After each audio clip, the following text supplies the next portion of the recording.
예레미야서는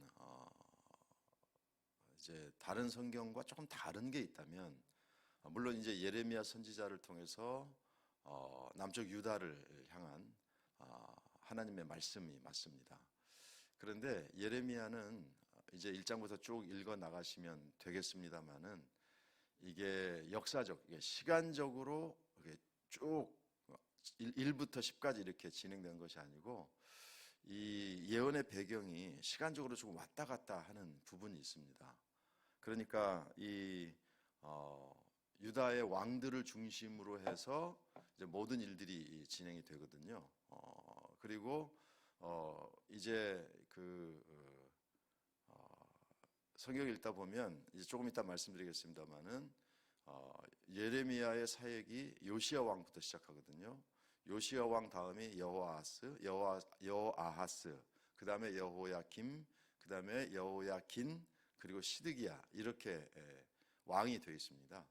그런데 이제 이 예루살렘 멸망 이후에 유다 지역이 어떤 형편이었는지를 또 보여주는 게 있는데, 일단 여러분 예레미야 40장을 좀 한번 펴주시기 바랍니다.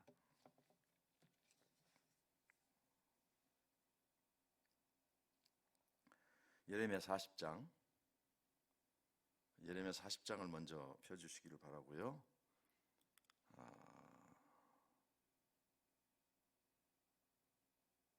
사령관 느부사라단이 예루살렘과 유다의 포로를 바벨론으로 옮기는 중에 예레미야도 잡혀 사슬로 결박되어 가다가 라마에서 풀려난 후에 말씀이 여호와께로부터 예레미야에게 임하니라. 사령관이 예레미야를 불러다가 이르되 내 하나님 여호와께서 그곳에 재난을 선포하시더냐. 여호와께서 그가 말씀하신 대로 행하셨으니 이는 너희가 여호와께 범죄하고 그의 목소리에 순종하지 아니하였으므로 이제 이루어졌도다. 이 일이 너희에게 임한 것이니라. 보라, 내가 오늘 내 손에 사슬을 풀어 너를 풀어주노니 만일 내가 나와 함께 바벨론으로 가는 것을 좋게 여기거든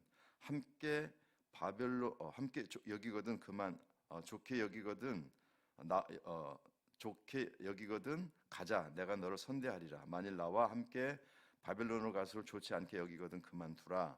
보라, 온 땅이 내 앞에 있나니 내가 좋게 여기는 대로 옳게 여기는 곳으로 갈지니라 하시니라.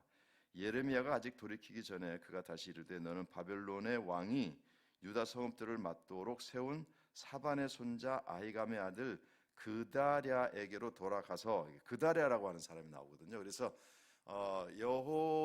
시드기야 왕이 이제 마지막으로 끌려가고, 그리고 그 다음에 그 지역을 지배했던, 다스렸던 사람이 누군가 하면 그다랴라고 하는 사람이 나옵니다. 그래서 이제 7절부터 이제 그다랴라고 하는 사람이 그 다스렸다라고 하는 부분들이 나오거든요. 그래서 예레미야가 왜 중요하냐면, 멸망 이후에 어떤 형편이었는지를 보여주는 기록이 사실은 이 예레미야 40장부터 나오는 40장부터 45장 사이에 나오는 이 부분이 어떻게 보면 유다 멸망 이후에 성경 안에 기록된 이제 유일한 기록이라고 보시면 됩니다. 그런데 이제 제가 이제 그 시대적으로 좀 왔다 갔다 하는 부분이 있다는 말씀 드렸잖아요. 시대적으로 왔다 갔다 했다고 해서 무슨 요시야 왕 이전으로 가거나 뭐 이런 건 아니고요. 요시야 왕 이후에, 요시야 왕부터 예언의 활동이 시작이 됐는데, 아까도 말씀드린 요아스 죄송합니다. 요시야 왕부터죠. 요시야 왕, 죄송합니다. 요시야와 요아스가 조금 헷갈리거든요. 7살, 8살에 똑같이 어린 나이에 왕이 된 사람들이라서. 자, 다시 한번요. 요시야 시대의 왕이 됐고요. 선지 활동을 시작했고, 그 다음에 요시야, 여호아스, 그 다음에 여호야김, 여호야긴, 시드기야, 그리고 그달랴가 뒤에 붙어 있습니다. 그런데 이 시대 요 왕들의 시대에 맞추어서 예언을 하긴 했는데, 예레미야의 내용이 시드기야에 관한 내용이 나오다가 또 여호아스에 관한 나온다든지 좀 왔다 갔다 하는 부분들이 좀 있어요. 그리고 그 부분들이 이제 성경을 연구하는 사람들이 또 정확하게 그 배경을 밝혀내는 것도 사실은 쉽지가 않습니다. 그래서 이제 시대별로 이렇게 되어 있기도 하지만 예를 들면 시드기야 이야기가 21장, 24장, 27장 이렇게 있기도 하고, 또 그 중간에 보면 여호야긴 이야기가 22장부터 23장 사이에 있고, 그러니까 원래는 여호야긴 다음에 시드기야 이야기가 나와야 되거든요. 그런데 이 시드기야 왕 이야기가 21장이 시작이 되고 22장, 23장은 다시 또 여호야긴 이야기로 돌아간다든지 이런 좀 왔다 갔다 하는 부분들이 좀 있기는 합니다. 그런데 이제 중요한 건 뭐냐면 그 멸망하던 시대의 왕 요시야, 여호아하스, 여호야김, 여호야긴, 그리고 마지막 왕 시드기야, 그 사람들이 활동하던 그때의 이야기들, 그때가 이제 배경이니까 여러분들이 이게 누구의 이야기일까 너무 신경 쓰지 마시고 그냥 쭉 말씀을 읽어 나가도 큰 문제는 없다라는 것입니다. 자, 이제 1장으로 다시 돌아오시면 좋겠는데요. 1장을 펴시고 이렇게 시작합니다. 그 모든 예언서에 패턴이 있다는 말씀드렸죠. 모든 예언서의 첫 번째 패턴은 예언하는 사람이 누구인지를 설명하고 밝히는 것입니다. 자, 1장 1절로 가시면 베냐민 땅 아나돗의 제사장들 중 힐기야의 아들 예레미야의 말이니라. 아몬의 아들 유다 왕 요시야가 다스린 지 13년에 여호와의 말씀이 예레미야에게 임하였고, 요시야의 아들 유다의 왕 여호야김 시대부터 요시야의 아들 유다 왕 시드기야의 11년 말까지 곧 5월에 예루살렘이 사로잡혀가기까지 임하니라, 이렇게 되어 있죠. 그러니까 이 예언하는 사람은 예레미야다라고 하는 것을 설명하고요. 그 다음에 언제부터인가 하면 요시야가 다스린 지 13년에 여호와의 말씀이 예레미야에게 임했으니까 요시야 왕 13년부터 예언 활동을 시작을 했고, 그리고 마지막에 보면 시드기야의 11년 말까지 예언 활동을 했다, 이렇게 보시면 되겠고요. 이제 거기서 끝난 것이 아니라 아까 제가 40장을 읽어드렸지 않습니까? 그 이후에 유다를 다스렸던 총독이 그다랴라고 하는 사람인데, 그 그다랴 시대까지도 예레미야가 보았기 때문이죠. 그렇기 때문에 내가 예레미야라는 사람이다, 예언 활동하는 사람, 나는 예레미야다. 요시야 왕 13년부터 시드기야 왕 11년, 그러니까 마지막 시드기야 왕 11년이 멸망하던 때거든요. 그리고 그때까지 예언 활동을 했고, 이제 기록을 보면 그 다음에 총독 그다랴 시대에도 예레미야가 함께 있었다라고 하는 사실을 볼 수 있게 됩니다. 그래서 예레미야서는 예레미야가 기록한 게 맞아요. 그런데 예레미야 36장을 한번 볼 텐데요. 띄워드리겠습니다. 이에 예레미야가 다른 두루마리를 가져다가 네리야의 아들 서기관 바룩에게 주매 그가 유다의 여호야김 왕이 불사른 책의 모든 말을 예레미야가 전하는 대로 기록하고 그 외에도 그 같은 말을 많이 더하였더라, 이렇게 지금 기록이 되어 있거든요. 누가 나오는가 하면 바룩이라고 하는 사람이 나옵니다. 이 바룩이라고 하는 사람이 예레미야의 예언을 기록하는 것을 도와준 사람이었고요. 또 그런데 이제 그 36장 32절에 보면 이렇게 되어 있죠.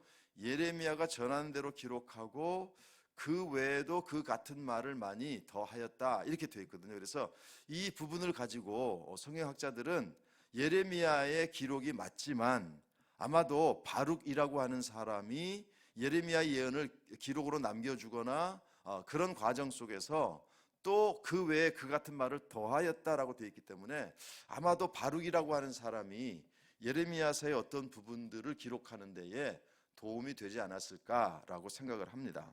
자, 그래서 예레미야의 기록이 맞지만 바룩이라고 하는 사람의 도움을 받았다, 이 정도 여러분들이 보시면 되겠고요. 그 다음에 이제 예레미야 마지막 장으로 가보시기 바랍니다. 예레미야 마지막 장.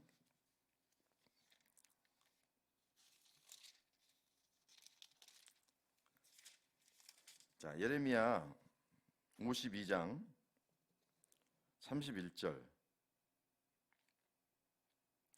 유다 왕 여호야긴이 사로잡혀 간 지 37년 곧 바벨론의 에월모로다 왕의 즉위 원년 12째 달 25째 날 그가 유다의 여호야긴 왕의 머리를 들어주었고 감옥에서 풀어주었더라. 이렇게 되어 있거든요. 그러니까 여호야긴이 사로잡혀 가고 나서 37년 만에 여호야긴을 감옥에서 풀어주었다라고 하는 이 기록이 나오거든요. 그래서 이 기록은 그러니까 요 부분은 예레미야가 쓴 것인지 아니면 나중에 이 바벨론에 있었던 이야기를 누군가 듣고 여기에 덧붙였는지 사실은 정확하지 않다라는 것입니다. 그래서 그냥 일반적으로는 이때까지 예레미야가 살아 있었다라고 보면 약 90세 정도까지 살아야 되는 상황이거든요. 그래서 그때까지 살아 있었을 거라고 보는 경우도 있고요.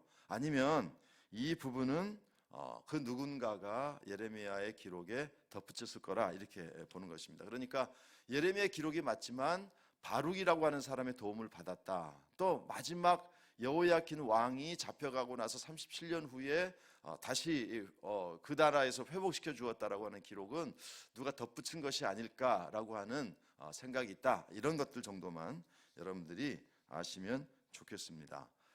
이건 뭐 이제 전설이고요. 전설에는 예레미야가 언약궤, 그러니까 이건 전설입니다. 그러니까 뭐 믿을 만한 것은 아니고요. 그런 흐르는 전통에 보면, 전설에 보면 어떤 이야기가 있는가 하면 그 예레미야가 그 마지막 성전이 무너질 때까지 살아 있었기 때문에 그 언약궤를 어떤 동굴에 몰래 감추었다라고 하는 전설이 있고요. 그래서 지금도 그 예레미야가 감추어 놓은 그 언약궤를 찾으려고 하는 사람들이 사실은 아직도 있다라는 것이고요. 또 하나는 이제 예레미야가 어떻게 세상을 떴느냐, 예레미야가 애굽으로 가서 거기서 하나님의 말씀을 선포할 때에 그 예레미야의 이야기에 귀를 기울이지 않던 유대인들이 돌을 던져서 돌에 맞아 죽었다라고 하는 전설이 있습니다. 전설. 그러니까 그냥 그렇게만 아셨으면 좋겠습니다. 그런 전설이 있다. 그래서 그 멸망 이후에 언약궤가 과연 어디에 있을까? 사실 행방은 잘 모르거든요. 그래서 언약궤를 바벨론의 느부갓네살이 가지고 가서 어떻게 처리를 한 것인지 정확하게 기록이 없어요. 그래서 많은 사람들이 예레미야가 누구도 찾을 수 없는 그 어떤 곳에 감추지 않았을까라고 하는 전설이 있다는 것입니다. 이걸 찾는 걸 아마 인디아나 존스에게 좀 맡겨야 될 것 같아요. 인디아나 존스가 찾아낼지 잘 모르겠습니다. 자, 어쨌든 시작은 말씀드렸죠. 요시야 왕 제13년에 예언 활동이 시작이 됩니다. 요시야 왕은요, 유다 역사에 있어서 마지막으로 신실한 왕이었습니다. 요시야 왕은 8살의 왕이 되거든요. 요시야 왕은 8살, 요아스 왕은 7살, 그 어렸을 때 왕이 된 사람들이 있습니다.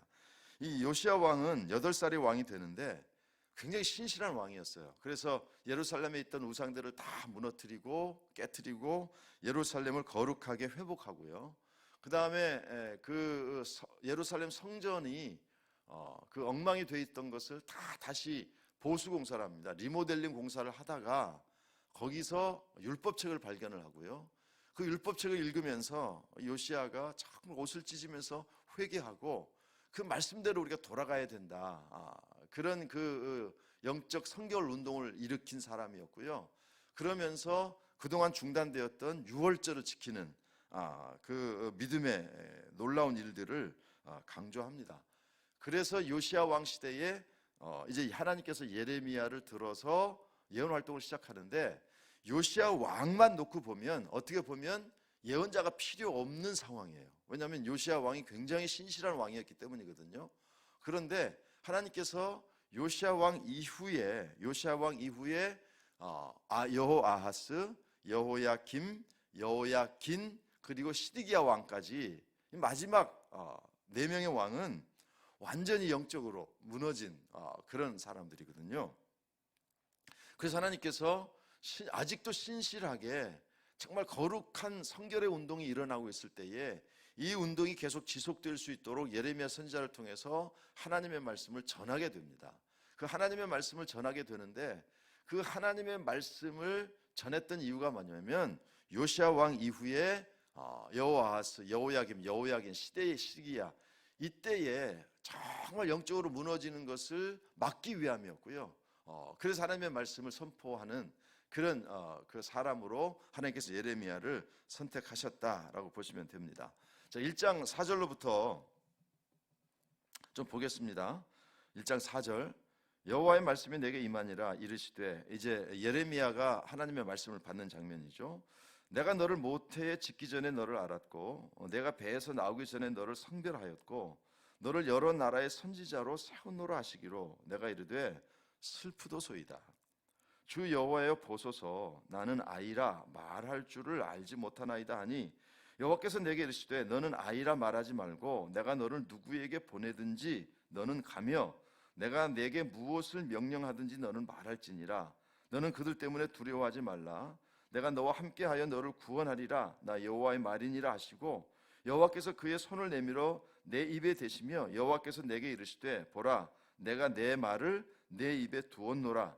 보라, 내가 오늘 너를 여러 나라와 여러 왕국 위에 세워 내가 그것들을 뽑고 파괴하며 파멸하고 넘어뜨리며 건설하고 심게 하였느니라 하시니라. 그래서 이 예레미야가 하나님의 말씀을 받을 때에 선뜻 나서질 못했어요. 왜냐하면 이제 아마도 예레미야는 요시야 왕 이후에 여러 가지 일들에 대해서 예상할 수 있었을지도 모르겠고요. 그 다음에 본인 스스로가 아이라고 표현할 정도로 어떻게 보면 조금 적극적이지 못한 그런 부분이 있고요. 이제 슬프도소이다라고 하는 부분이 나오지 않습니까? 슬프도소이다. 그래서 이 성경 읽어보면 우리가 보통 이야기할 때에 예레미야 선지자를 눈물의 선지자라고 이야기하거든요. 눈물의 선지자였던 이유가 뭐냐면 예루살렘 멸망을 보니까 뭐 눈물이 나올 수밖에 없었기 때문이고요. 또 실제로 눈물과 관련된 기록들이 남아있기 때문입니다. 어쨌든 예레미야는 굉장히 마음이 연약하고 그리고 눈물도 많은 그런 선지자였을 거라고 봅니다. 그럼에도 불구하고 하나님께서 이제 예레미야를 선택하시고 그리고 이제 재밌는 표현이 9절에 보면 여호와께서 그의 손을 내밀어 내 입에 대시며 여호와께서 내게 이르시되 보라, 내가 내 말을 내 입에 두었노라 라고 하는 좀 독특한 경험을 합니다. 그래서 하나님께서 예레미야에게 하나님의 말씀을 주시고 말씀을 선포하도록 하셨다라고 하는 기록이 여기에 나와 있습니다. 그런데 요즘 이제 조금 신비주의자들 있죠. 그래서 좀 하나님의 말씀을 전할 때에 좀 뭔가 이렇게 좀 자기가 있어 보이도록 하는 그 설교자들이 있는데 좀 조심해야 될 부분들이 있긴 합니다. 그래서 그 사람들이 많이 사용하는 것 중에 하나가 하나님께서 예레미야 입에 손을 대시고 말씀을 주시듯이 하나님께서 내게 손을 대시고 말씀을 주셨다. 그래서 뭐 이런 걸 주셨다, 저런 걸 주셨다 얘기하는 사람들이 있는데 그런 부분들은 좀 조심하는 게 좋습니다. 왜냐하면 그 구약에 나오는 여러 가지 특별한 현상들은 일반적이지 않고 특별히 그 당시 그 사람에게 필요할 때마다 하나님께서 이렇게 말씀하시는 것이거든요. 예를 들면 모세를 부르시는 그 장면은 모세 이후로 드러나지 않죠. 가시떨기 나무가 불에 타고 뭐 이런 것들은 모세에게만 해당되는 이야기고 모세를 부를 때는 그렇게 하셔야만 되는 그런 상황이거든요. 그러니까 그런 것들을 자기에게 일반화시켜서 이렇게 어떤 자기를 신비롭게 만드는 그런 부분들은 여러분들이 조금 설교를 들으실 때에 좀 조심하고 우리나라 사람들 뿐만 아니라 미국 사람들도 제가 보면 그런 것에 확 이렇게 쏠려가지고 뭐라고 얘기하는지 그냥 앞뒤를 가리지 않고 그냥 무조건 신뢰하고 그래서 잘못된 이 길로 가는 경우들이 굉장히 많습니다. 여러분 닐리리 만보라고 하는 그 유행가 혹시 아십니까? 닐리리야 닐리리 닐리리 만보. 이걸 딱 들으면 왜냐하면 그 가사도 경쾌하고요. 시작할 때 닐리리야 닐리리 닐리리 만보. 그러니까 그 뒤에 이야기들은 자세히 읽어보지 않고 그냥 닐리리 만보만 보고 이건 즐거운 노래인가 봐 라고 평가하게 된다는 것입니다. 이게 잘못 이런 막 신비로운 것을 강조하는 설교자들이 있다 보니까 저분은 그런 그 메시지를 받은 사람이야. 그러니까 그 사람이 하는 이야기가 정말 성경적인지 살펴보지도 않고 무조건 하나님의 말씀이라고 생각하는 우를 범하지 않도록 좀 주의하고 조심하라는 말씀을 드리려고 하는 것입니다. 여러분, 닐리리아 닐리리 만보 나중에 좀 찾아보시면 내용이 이런 거예요. 막 닐리리아 닐리리 막 굉장히 즐거운 것 같잖아요. 맞긴 맞아요. 그런데 왜 즐거운가 하면 님을 만나기로 했어요. 그런데 그 님을 만나는 날 하나님이 하필이면 비바람이 치는 거예요. 비바람이. 그러니까 이게 안타깝죠. 그래서 이렇게 뒤에 가사가 이렇게 되어 있습니다. 님 계신 곳을 알아야지. 남학신 우산 보내드리지. 이게 안타까운 거예요. 이 님이 오시는데 막 비바람이 치고 그러니까 이게 어디 계신지도 모르고 그래서 이 신도 보내드리고 우산도 보내드리고 싶은데 보낼 수가 없는 거예요. 이게 시작은 굉장히 막 즐거운 것 같지만 내용을 보면 참 안타까운 것이거든요. 그래서 잘 보고 잘 판단하는 것이 필요하다. 그래서 그냥 막 유명하니까 그 사람이 무슨 신비한 걸 무슨 경험했대 이렇기 때문에 하나님의 말씀 무조건 옳을 거다 이렇게 여러분 착각하지 마시고 여러분이 성경이 있으니까 성경 말씀을 붙잡고 정말 올바로 해석하는지 이렇게 좀 여러분들이 하나님의 말씀을 공부하셨으면 좋겠습니다. 자, 특별하게 이제 하나님께서 예레미야는 나는 아이 같은 존재이기 때문에 할 수 없습니다. 그럼에도 불구하고 하나님께서 아니야 네가 해. 그래서 예레미야 입에 손을 대시고 말씀을 주시고 그 말씀이 바로 예레미야서에 기록된 말씀들이라고 보시면 됩니다. 자, 그런데 하나님께서 예레미야를 시작할 때 두 가지 환상을 보여주십니다. 11절로 가보시기 바랍니다. 1장 11절.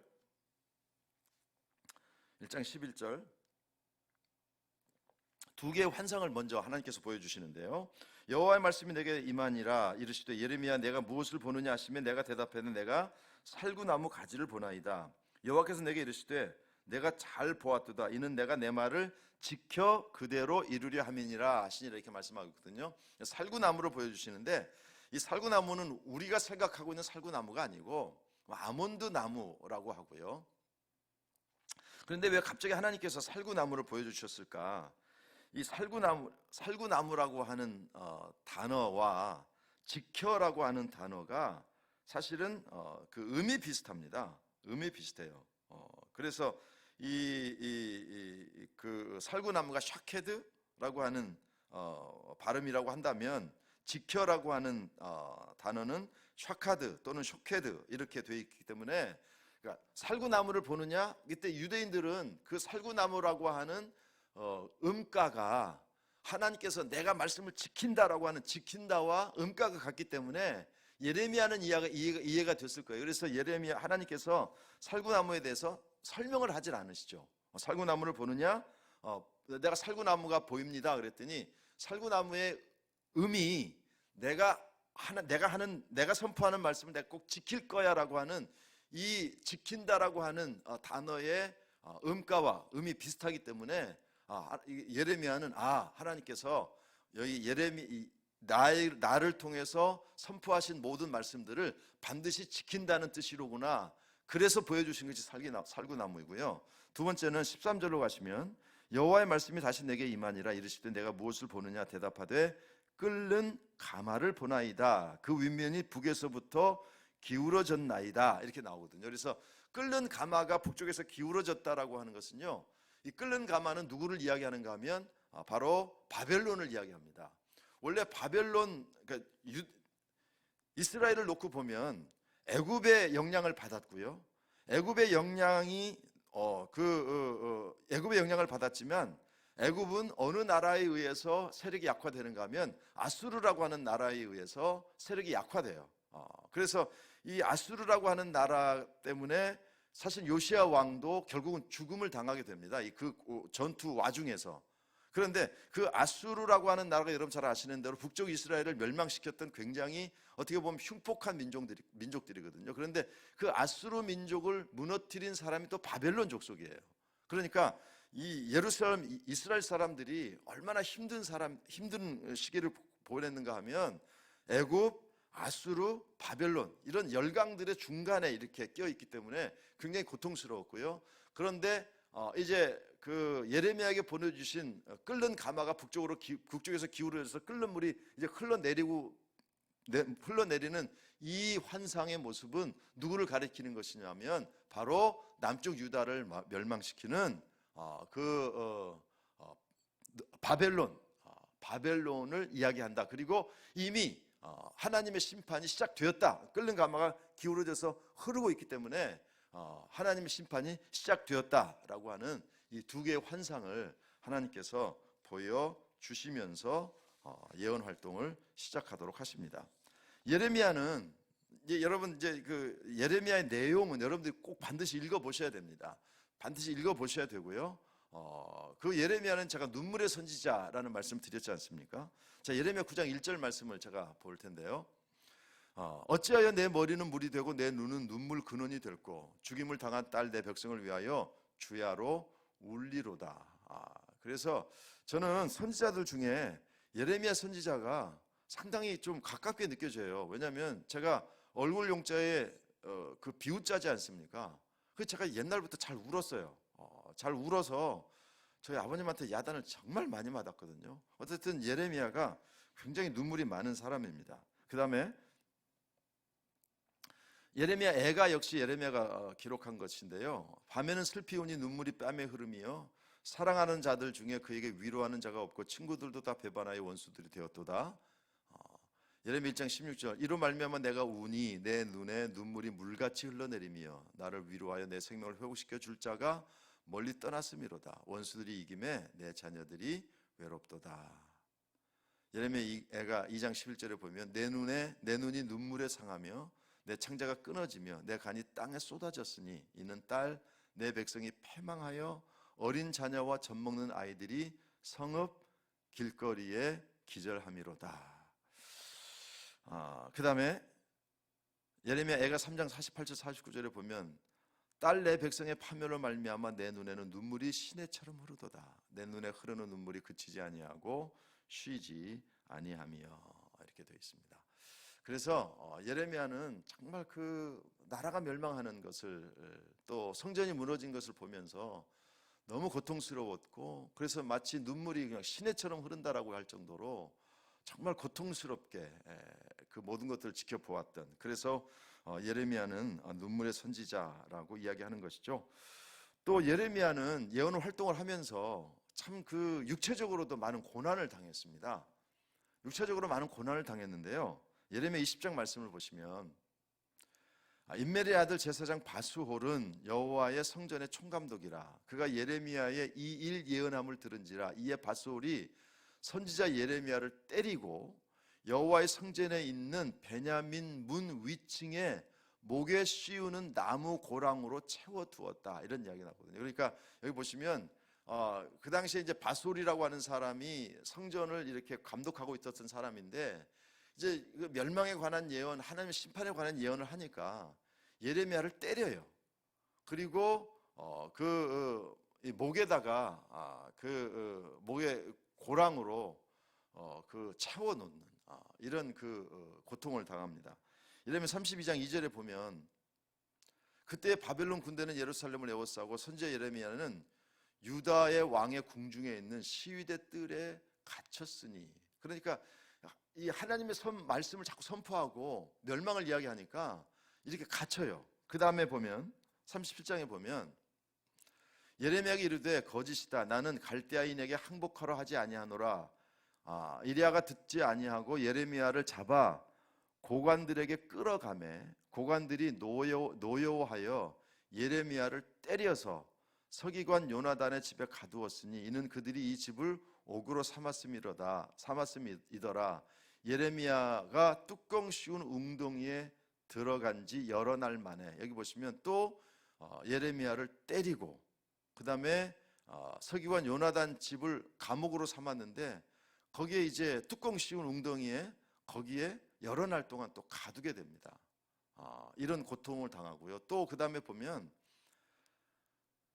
38장 6절로부터 13절에 보면 그들이 예레미야를 끌어다가 감옥들에 있는 왕의 아들 말기야의 구덩이에 던져 넣을 때에 예레미야를 줄로 달아내렸는데, 그러니까 이제 이 구덩이는요 굉장히 그 깊은 구덩이에요. 줄로 달아내렸으니까 그 구덩이에는 물이 없고 진창뿐이니라.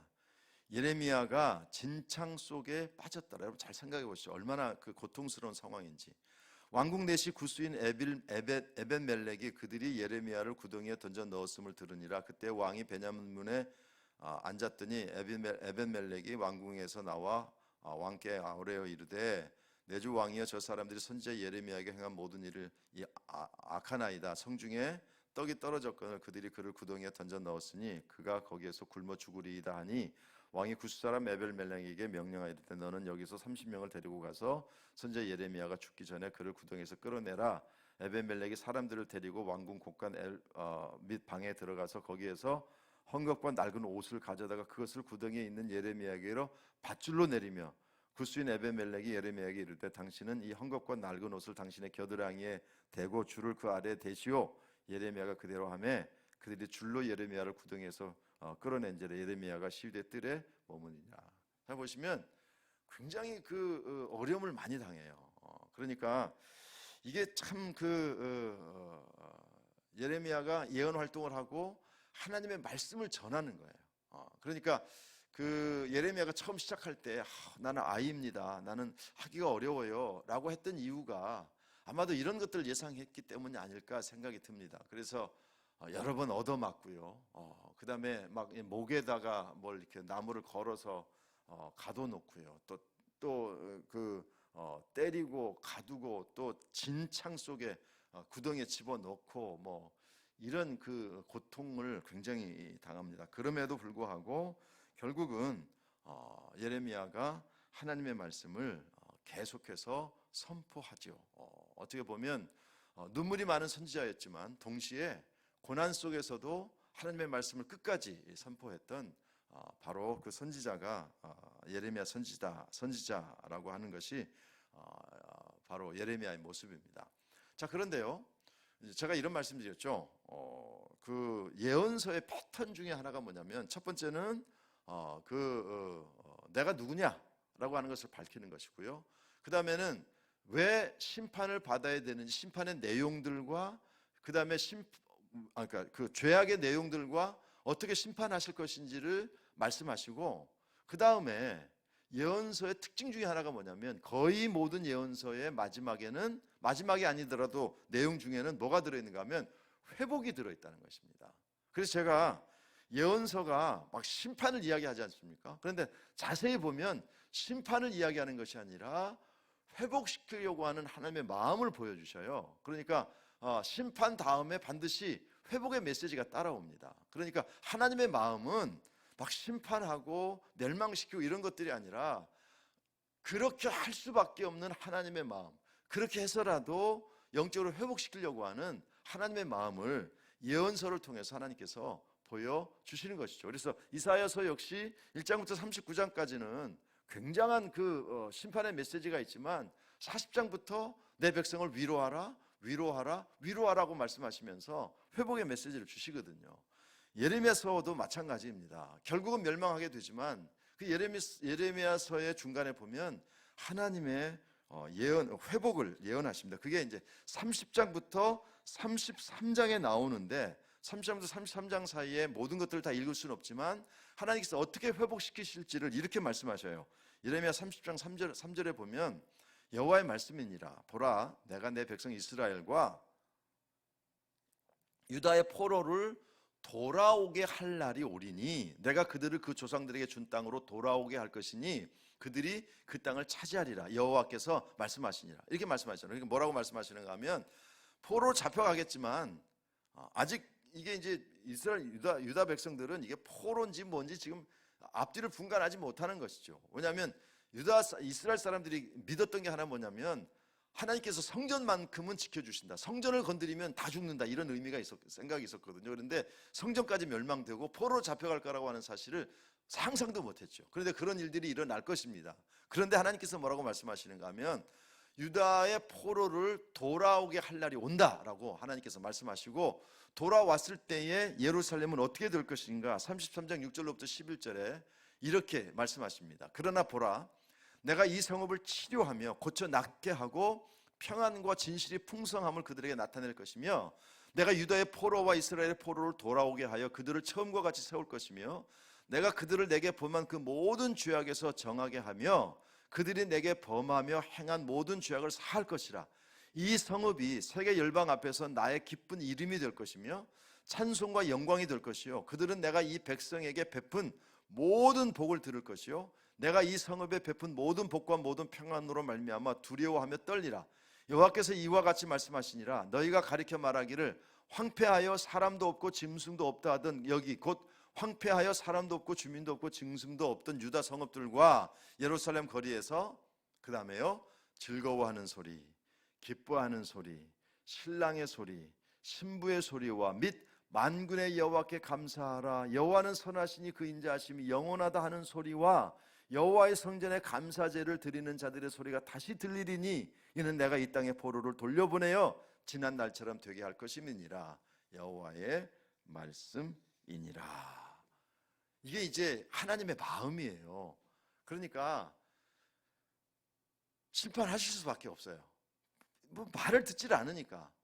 그래서 결국은 성전까지도 무너지게 하시고 그리고 포로로 잡혀가게 하시는데, 그러나 하나님은요, 이스라엘 백성들은 보지 못하지만 하나님께서는 바라보고 계신 거예요. 뭘 바라보고 계신 것이냐면 이 나라를, 이 땅을, 이 도시를 다시 회복시킬 거다. 그래서 포로에서 돌아온다라고 하는 이 말씀을, 회복의 말씀을, 메시지를, 심판을 이야기했던 예레미야를 통해서 회복의 메시지를 하나님께서 전하고 계신 것입니다. 그 회복의 메시지가 중심적으로 들어있는 부분이 30장, 31장, 33장이기 때문에 그 부분들 여러분들이 좀 읽어보시면 정말 하나님의 마음은 이런 마음이로구나 라는 사실을 아시게 될 것입니다. 그래서 이스라엘 백성들이 다시 돌아온다라고 이야기 말씀하시거든요. 그런데 그 이스라엘 백성들이 포로의 기간이 몇 년이라고 말씀하시는가 하면 바로 70년이라고 말씀하십니다. 자, 그 70년의 예언이 구체적으로 했던 사람이 누구냐면 바로 예레미야이거든요. 그 70년의 예언이 예레미야 25장 11절로부터 12절에 나옵니다. 이 모든 땅이 폐허가 되어 놀랄 일이 될 것이며 이 민족들은 70년 동안 바벨론의 왕을 섬기리라. 여호와의 말씀이니라. 70년이 끝나면 내가 바벨론의 왕과 그의 나라와 갈대아인의 땅을 그 죄악으로 말미암아 벌하여 영원히 폐허가 되게 하되, 이렇게 되어 있죠. 그래서 하나님께서 예레미야를 통해서 아주 그 연수를 가르칩니다. 70년이라고 가르쳐 주셔요. 그 다음에요, 예레미야 29장 10절에서도 여호와께서 이와 같이 말씀하시니라. 바벨론에서 70년이 차면 내가 너희를 돌보고 나의 선한 말을 너희에게 성취하여 너희를 이곳으로 돌아오게 하리라, 이렇게 말씀하셔요. 자, 그런데 사실은 이 메시지가 예레미야의 입술을 통해서 70년의 이야기가 선포되지만 이미 역대하에 기록이 되어 있습니다. 역대 36장 21절 30절 23절에 보면 이에 토지가 황폐하여 땅이 안식년을 누린 같이, 잘 보세요. 이제 왜 70년인지를 이렇게 설명하셔요. 이에 토지가 황폐하여 땅이 안식년을 누림 같이 안식하여 70년을 지냈으니 여호와께서 예레미야 입으로 하신 말씀이 이루어졌더라. 바사의 고레스 왕 원년에 여호와께서 예레미야 입으로 하신 말씀을 이루시려고 여호와께서 바사의 고레스 왕의 마음을 감동시키심에 그가 온 나라에 공포도 하고 조소도 내려 이르되, 바사 왕 고레스가 이같이 말하노니 하늘의 신 여호와께서 세상 만국을 내게 주셨고 나에게 명령하여 유다 예루살렘의 성전을 건축하라 하셨나니 너희 중에 그의 백성들은 다 올라갈지어다. 너희 하나님 여호와께서 함께 하시기를 원하노라 하였더라. 이 부분이 나오거든요. 자, 이게 이제 역대기는 제가 말씀드렸잖아요. 역대기는 포로에서 돌아온 이후에 역사를 다시 한번 정리한 것이 역대기이고요. 그 역대기에 그 예레미야의 예언을 설명해요. 그런데 그 역대기에 예레미야의 예언을 설명하면서 뭐라고 말씀하시는가 하면 안식년이라고 하는 이야기를 하거든요. 안식년. 그러니까 70이라고 하는 것이 일주일 7일째 되는 날이 안식일이잖아요. 그것의 10배가 70년이거든요. 그러니까 하나님께서 왜 70년입니까? 왜 70년인가 하면 그 이스라엘 백성들이 정말 죄악 가운데 완전히 그 황폐하고, 그래서 예루살렘 성을, 예루살렘이라고 하는 지역을 마치 안식일에 아무것도 하지 않는 것처럼 그 70년의 기간 동안 정말 하나님께서 아무것도 하지 않으시고 그 땅을 두셨다가 회복시키는 그런 의미가 70년에 들어있는 것입니다. 그것을 깨달았던 사람 중에 하나가 누구냐면 또 다니엘이에요. 그래서 다니엘서 9장 1절과 2절 말씀해 보시면, 메대 족속 아하수르의 아들 다리오가 갈대아 나라 왕으로 세움을 받던 첫해 곧 그 통치 원년에 나 다니엘이 책을 통해 여호와께서 말씀으로 선지자 예레미야에게 알려주신 그 연수를 깨달았느니 곧 예루살렘의 황폐함이 70년 만에 그치리라 하신 것이니라. 그래서 예레미야의 말씀 입을 통해서 하나님께서 무엇을 가르쳐 주시는가 하면 멸망할 거다. 그러니까 전체적으로 보면 하나님께 심판하셔요. 그 심판의 구체적인 내용은 성전까지도 무너지게 하시고, 그리고 포로로 잡혀가는, 이게 이제 심판의 구체적인 가장 핵심적인 내용이죠. 그런데 하나님께서는 이미 그런 심판을 말씀하시면서도 아까 30장부터 33장 사이에서 회복의 메시지를 주셔요. 그래서 황폐해서 아무것도 없던 이 땅에 신랑의 소리, 신부의 소리, 그 다음에 기쁨의 소리, 하나님께 감사하는 소리, 성전에서 제사하는 소리가 회복하게 될 거다라고 말씀하시는데, 그 기간이 몇 년이냐, 포로로 잡혀가고 돌아오는 기간이 몇 년이냐, 70년이 될 거다라고 선포를 하신 것이죠. 그런데 이제 70년을 계산하는 방법이 좀 다양해요. 여러 가지 방법으로 70년을 해석하는데요. 일반적으로는 이렇게 해석합니다. 느부갓네살 왕이 첫 번째 포로로 잡혀가 처음 들어왔을 때에 그 포로로 잡혀 이제 나라가 멸망하고 그때가 586년이에요. 586년에 그 첫 번째 포로가 잡혀가고요. 그 다음에 스룹바벨이 돌아와서 성전을 건축한 게 516년입니다. 그래서 586년에 포로, 그 다음에 516년에 성전 건축, 이 기간을 70년으로 보고, 그래서 하나님께서 이 포로의 기간을 70년으로 말씀하신 것이 이게 맞지 않을까, 이렇게 이제 생각하기도 합니다. 그러나 이 70년은 해석하는 부분이 다양하기도 하고, 또 한쪽에서는 딱 70년이 아니라 상징적인 것이다. 그래서 이스라엘 백성들이 그 70년 동안 그 완전히, 안식일은 하나님을 이제 생각하는 날이잖아요. 아무것도 하지 않고 하나님을 바라보고 하나님께 제사 드리고 하나님께 예배 드리는 날이거든요. 그래서 그 70년이라는 기간 동안 이스라엘 백성들이 하나님을 회복하도록 하셨다. 그래서 그 포로로 잡혀간 사람들 중심으로 정말 영적 회복 운동이 일어나고요. 그래서 여러분 그 성경을 보시면 유다의 역사에서, 그러니까 이스라엘의 총 역사에서 가장 신실했던 시대가 어디일까? 가장 신실했던 시대, 다윗 왕 시대일까? 솔로몬 시대일까? 아니면 여호사밧? 아닙니다. 정말 순수하게 신실했던 시대가 언젠가 하면 느헤미야 시대에 에스라가 돌아와서 영적 부흥을 일으켰던 그때가 가장 신실했습니다. 여러분, 그렇기 때문에 70년이라고 하는 기간을 정말 1년, 7년 이렇게 계산한 70년일 수도 있고, 그리고 그 포로 잡혀간 586년부터 스룹바벨 성전이 세워진 516년까지를 70년으로 보고 이 70년이다라고 이야기할 수도 있고, 또 하나는 상징적인 것이다. 그래서 이스라엘 백성들이 정말 회개하고 하나님께로 돌아오는, 그 안식일에 하나님 하던 일들을 멈추고 하나님을 바라보듯이 하나님께로 돌아가는 그런 기간의 상징적인 부분이다, 이렇게 해석하기도 합니다. 그러나 어쨌든 그렇게 70년의 기간을 하나님께서 말씀하셨고, 70년 후에 결국은 여러 가지 하나님의 회복의 메시지가 또 실제로 돌아오는 역사가 일어났다라는 것이고요. 그래서 여러분 그 이스라엘은요 좀 독특한 나라이긴 합니다. 왜냐하면 그 바벨론에 의해서 완전히 멸망당하거든요. 그리고 그 나라다울 수 없습니다. 그런데 그 역사적으로 보면 이 스룹바벨 그리고 에스라, 느헤미야 이런 사람들을 통해서 다시 예루살렘이 회복이 돼요.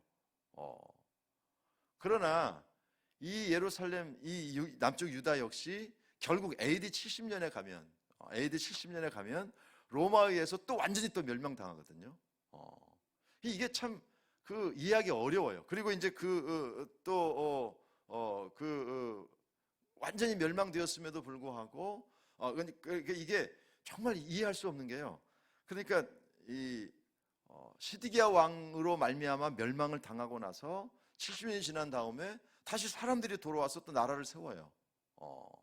그리고 알렉산더 대왕에 의해서 이제 또 점령을 당하고, 여러분 아시는 대로 알렉산더 대왕이 죽고 그 밑에 있던 그 장군들이 땅을 넷으로 나누지 않습니까? 근데 예루살렘을 다스렸던 안티오쿠스 에피파네스라고 하는 사람이 완전히 성전을 더럽히거든요. 막 제우스 신상을 세우고 돼지 피를 막 성전에다 뿌리고, 그래서 유다 마카비라고 하는 사람을 중심으로 해서 또 전쟁을 일으켜요. 이 객관적으로 보면 절대 이길 수 없는 전쟁이거든요. 그런데 그 전쟁에서 이깁니다. 그래서 우리가 알고 있는 하스몬 왕조라고 하는 것이 주전 165년경부터 시작이 돼요. 그래서 약 100여 년 정도 또 이스라엘 백성들이 나라를 또 다시 세웁니다. 그러다가 이제 로마에 의해서 무너지고요. AD 70년에는 로마에 의해서 완전히 멸망해 버리거든요. 유다인들은 다 떠나고 유대인들 다 떠나게 하고 완전히 그 나라가 완전히 없어져 버립니다. 여러분들 그 나라가 1948년도에 다시 또 지금 여기에 세워지고 그 나라가 지금도 존속하지 않습니까? 이게 정말 이해하기 어려운 하나님의 역사예요. 그래서 그 JYP의 박진영이 있죠. 박진영. 그 친구가 어떻게 살죠라고 하는 책을 썼어요. 거기에 보면 박진영이가 아버지가 장로님이고 어머니가 권사님이시잖아요. 근데 어느 날 신앙에서 떠나요. 그러다가 이제 신앙에서 되돌아온 경험을 거기에 기록이 되어 있는데요. 거기 그 친구가 그렇게 하더라고. 도대체 하나님의 말씀을 어떻게 믿을 수 있어? 이 친구가 그 이스라엘로 가서 하나님께서 예언한 대로 이 모든 것들이 이루어졌는가를 다 살펴보고 내린 결론이 뭐냐면 하나님께서 말씀하신 대로 지금 이스라엘에 이루어졌네? 이건 누가 지어낼 수 없는 것이다. 이건 하나님께서 하신 일이야. 그래서 신앙으로 되돌아왔다. 그런 이야기를 거기에 기록하고 있더라고요. 그래서 이 이스라엘이라고 하는 나라는 정말 창세기 12장에 하나님께서 아브라함에게 약속하신 대로 다 이루어지는 것을 볼 수가 있습니다. 그래서 지금 간략하게 말씀드렸지만 결국 바벨론에 의해서 멸망했던 나라가 포로에 돌아와서 또 다시 나라를 다시 회복해요. 또 멸망했던 나라가 또 전쟁을 일으켜서 또 다시 회복해요. 또 로마에 의해서 완전히 멸망됐던 나라가 또 다시 지금 이스라엘로 회복해요.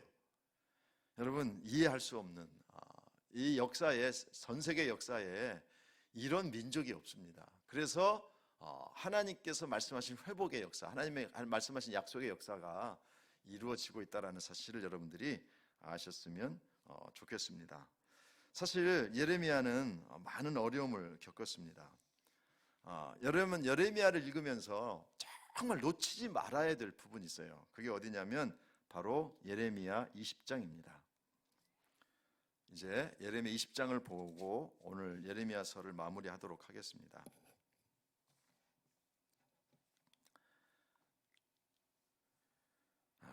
예레미야 20장 이 부분을 아까 우리가 1절 2절은 아까 우리가 읽었거든요. 임멜의 아들 제사장 바수올은 여호와의 성전의 총감독이라. 그가 예레미야의 이 일 예언함을 들은지라. 이에 바수올이 선지자 예레미야를 때리고 여호와의 성전에 있는 베냐민 문 위층에 목에 씌우는 나무 고랑으로 채워두었다. 이제 이게 고난이거든요. 이 어려움을 당하고 나서 이제 7절로 가시면 예레미야가 하나님 앞에 기도하는 장면이 나옵니다. 자, 제가 읽겠습니다. 여러분도 여러분의 성경을 펴시고 이 부분을 좀 한번 예레미야의 심정으로 지금 바로 밧소리라고 하는 사람에게 얻어맞고 목에 나무 고리를 끼워서 가두어 놓고 이런 상황이 끝난 바로 그 다음이에요. 그 다음에 7절입니다. 여호와여 주께서 나를 권유하심으로 내가 그 권유를 받아 싸우며 주께서 나보다 강하사 이기셨으므로 내가 조롱거리가 되니 사람마다 종일토록 나를 조롱하나이다. 이제 여기서 말하는 조롱은 20장에서 앞에 읽었던 바로 그 부분이에요. 그리고 사람들이 보일 수 있는 곳에 목에 나무를 채워가지고 세워놓았기 때문에 바로 그겁니다. 내가 조롱거리가 되니 사람마다 종일토록 나를 조롱하나이다. 내가 말할 때마다 외치며 파멸과 멸망을 선포하므로 여호와의 말씀으로 말미암아 내가 종일토록 치욕과 모욕거리가 됨이니이다. 내가 다시는 여호와를 선포하지 아니하며 그의 이름으로 말하지 아니하리라 하면 나의 마음이 불붙는 것 같아서 골수에 사무치니 답답하여 견딜 수 없나이다. 솔직한 심정이 뭐냐면 치욕거리, 모욕거리, 얻어맞고 이렇게 되니까 난 다시는 말하고 싶지 않아. 그런데도 그 마음속에 막 불붙는 것 같은 그런 열정이 있는 것이죠. 10절 나는 무리의 비방과 사방이 두려워함을 들었나이다. 그들이 이르기를 고소하라. 우리도 고소하리라 하오며 내 친한 벗도 다 내가 실족하기를 기다리며 그가 혹시 유혹을 받게 되면 우리가 그를 이기어 우리 원수를 갚자 하나이다. 친구들까지도 다 배신하는 거죠. 그러나 하오나 여호와는 두려운 용사 같으시오며 나와 함께 하심으로 나를 박해하는 자들이 넘어지고 이기지 못할 것이오며 그들은 지혜롭게 행하지 못함으로 큰 치욕을 당하리오니 그 치욕은 길이 잊지 못할 것이니이다. 의인을 시험하사 그 폐부와 심장을 보시는 만군의 여호와여 나의 사정을 주께 아뢰었사온즉 주께서 그들에게 보복하심을 나에게 보게 하옵소서. 여호와께 노래하라. 너희는 여호와를 찬양하라. 가난한 자의 생명을 행악자의 손에서 구원하셨음이니라. 여러분 여기까지 읽으시면 그 예레미야의 마음이 정말 어땠는지 볼 수 있지 않습니까? 그냥 막 사람들에게 조롱거리가 되고 얻어맞고 치욕스럽고 그래서 내가 정말 이제는 더 이상 할 수 없어. 그런데도 또 마음에 불같은 마음이 있어서 또 하나님의 말씀을 전하는데 친구들조차도 막 고통스럽게 해요. 그런 상황 가운데서 하나님이 이기게 하십니다. 그래서 13절에 가면 여호와를 찬양하라, 여호와께 노래하라, 여기 이렇게 찬양해요. 그런데 여기서 끝나지 않습니다.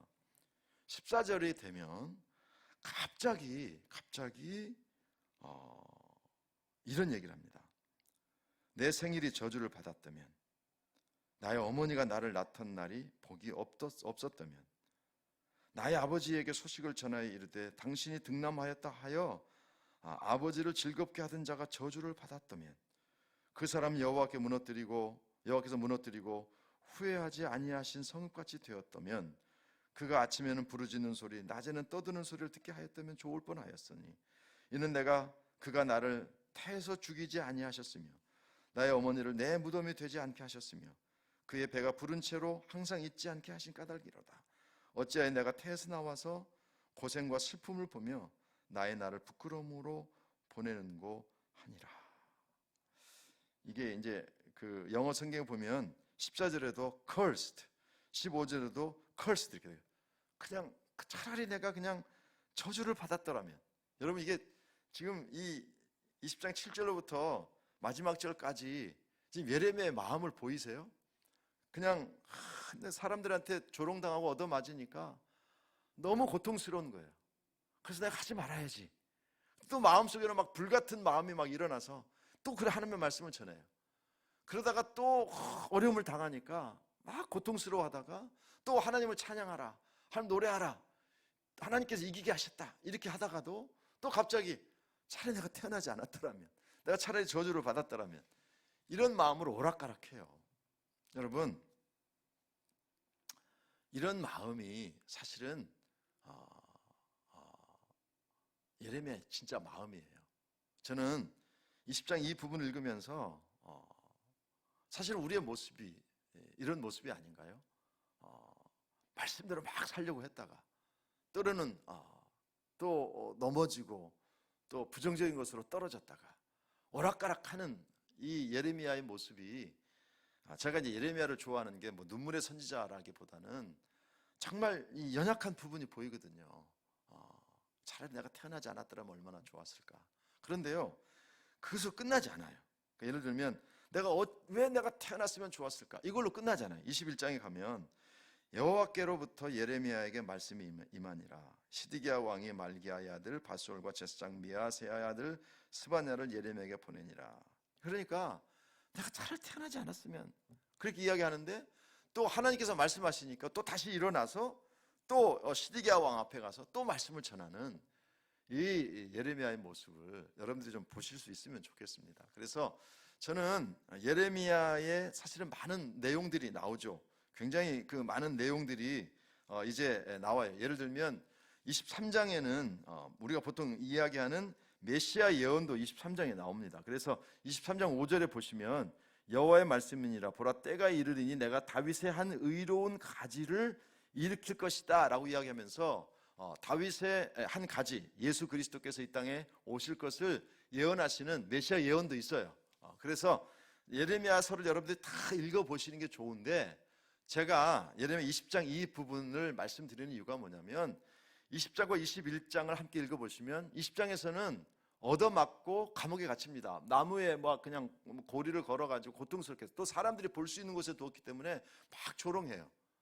그렇기 때문에 내가 고통스럽다고 이야기하다가도 이제는 내가 예언 활동하지 말아야지. 그러다가도 또 하나님께서 말씀을 주시니까 또 말씀이 불같이 일어났다가, 그래요, 하나님 나를 이기게 하실 줄로 믿습니다. 내가 하나님을 찬양합니다. 하나님께 노래합시다. 이렇게 했다가도 차라리 내가 태어나지 않았더라면, 또 그렇게 저주스러운 고백을 하다가 또 다시 21장에 가면 그럼에도 불구하고 여호와 하나님께 말씀하시면 또 다시 일어나는 이 예레미야 모습이 사실은 우리의 모습이고요. 그래서 참 친숙해요. 그러나 결과적으로 보면 예레미야는 이런 갈등 속에서도 하나님의 말씀을 붙잡고 앞으로 나아갔다. 여러분들이 예레미야를 통해서 그렇게 좀 보시면 좋겠습니다. 예레미야서는 역사적으로 시간적으로 조금 앞뒤에 차이가 있다는 말씀을 드렸는데, 여러분들 읽으실 때 그냥 그걸 무시하시고 1장부터 쭉 읽어가시면 됩니다. 그리고 예레미야서의 내용은 아시는 대로 요시야, 여호아하스, 그 다음에 여호야김, 여호야킨, 시드기야, 그리고 그 다음에 총독으로 세워졌던 그다랴, 여기까지의 모든 기록들이 다 예레미야를 통해서 기록으로 남아있다, 이 부분이고요. 40장부터 시작된 40장부터 45장까지의 그 부분은 예루살렘이 멸망한 이후에 어떤 형편이었는지를 알려주는 유일한 성경의 기록이라는 사실을 여러분들에게 말씀을 드렸고요. 그 다음에 그런 그 예언 활동을 통해서 결국은 시드기야 왕 11년에 멸망하게 되지만, 하나님께서는 30장부터 33장 사이에서 또 회복의 메시지를 주셨다. 여러분 그거 아시고요. 예레미야서를 한번 쭉 읽어가시면 되겠고, 다시 한번 여러분들이 예레미야 20장 쭉 읽어보시면서 예레미야가 이런 마음을 가지고 있었구나. 그럼에도 불구하고 또다시 하나님의 말씀을 들고 일어서는 그 모습이 우리의 모습이었으면 좋겠고, 우리도 갈등하고 또는 정말 넘어질 때도 있지만 다시 하나님의 말씀 붙잡고 일어서서 그 믿음의 길을 가는. 그래서 예레미야가 20장 그 부분에서만 갈등하고 고통스러웠겠습니까? 아니죠. 그 다음에도 굉장히 고통스럽고 힘들었을 거예요. 그럼에도 불구하고 끝까지 하나님의 말씀을 지켰던 예레미야처럼 우리도 끝까지 하나님의 말씀으로 승리하는 삶을 살았으면 좋겠습니다. 기도하겠습니다. 하나님, 예레미야 너무나도 고통스러운 상황이었지만 결국은 하나님의 말씀을 붙잡고 승리했습니다. 아버지 하나님, 예레미야를 통해서 하셨던, 또 예레미야가 우리에게 보여주었던 그 모든 모습들 우리가 예레미야서를 읽으면서 깨닫게 하시고, 하나님 아버지, 예레미야가 갈등하면서도 결국은 하나님의 말씀을 붙잡고 나아가던 것처럼 우리가 때로는 넘어지고 쓰러지고 갈등하다가도 우리가 가야 될 길은 주님의 길이고 하나님의 말씀을 붙잡는 것임을 잊지 않도록 역사하여 주시옵소서. 하나님, 우리의 삶 속에도 하나님께서 우리와 함께 하시고 역사하실 줄로 믿습니다. 도와주시옵소서. 많이 힘들고 어려운 상황이지만 결국은 하나님께서 예레미야가 하나님의 말씀을 붙잡고 나아갔던 것처럼 우리 역시 하나님의 말씀을 붙잡고 나아갈 수 있도록 도와주옵소서. 예수님의 이름으로 기도합나이다. 아멘.